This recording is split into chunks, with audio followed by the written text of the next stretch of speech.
Hi, you've got Lisa and Sylvia here today from Beyond Food Nutrition.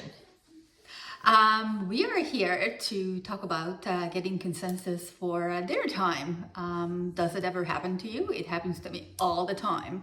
The what's for dinner question, right? So what kind of things come up for you that change the consensus? For me, sometimes it's taste preferences. What's everybody want that's in the house, right?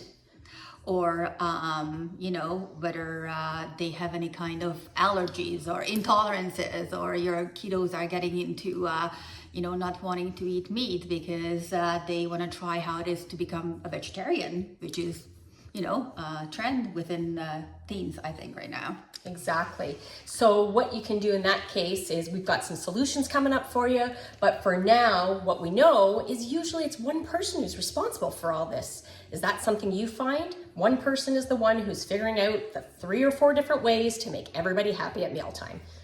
And sometimes it can feel like you're the line cook in your kitchen because you need to pump out like different orders of your dinner meal, and it can become a little bit overwhelming. Actually, I feel that way, even though I kind of know the ins and outs of this kind of stuff, but still stresses me out when it comes to dinner time. It's a heavy load, not only mentally, but also physically. The physical part seems to be slightly easier. So what are we going to do for solutions? Well, we could have the family involved in the decision making. So we could choose a certain recipe or a certain meal that everyone likes that can be easily adjusted by the person who cooks it, to make it vegetarian friendly, to make it picky eater friendly, but that helps the person who actually prepares it to have a bit more.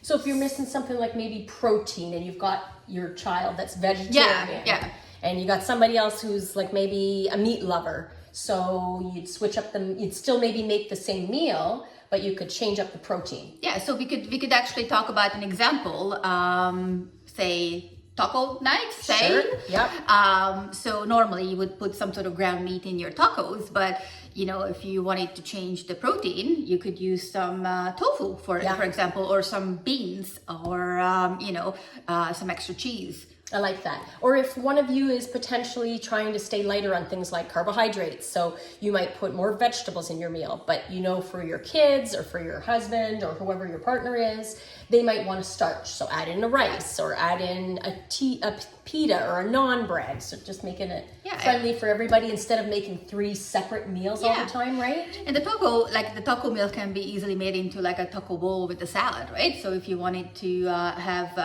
less of the carbs that people tend to go on these days, then you can just put your taco ingredients right on the salad, and it actually teaches your kids to have a little bit more vegetables in their meals as well, because as the adult in the household, you kind of need to role play a little bit and show them exactly how you want them to eat. Totally. You need to be that role model because they need it, or else they're following somebody else's direction.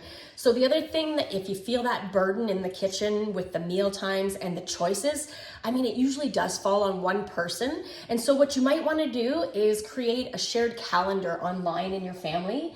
And maybe that way, people can plunk in the recipes that are their favorites or whatnot. What else might you do? If you don't want to do the online stuff because, you want to get away from that, just have a piece of paper stuck on your fridge, or, discuss it with the family that, there is going to be a calendar page on the countertop. Or just have if you ever do like the weekly family meeting, you guys can decide that, everyone can choose a favorite every, week.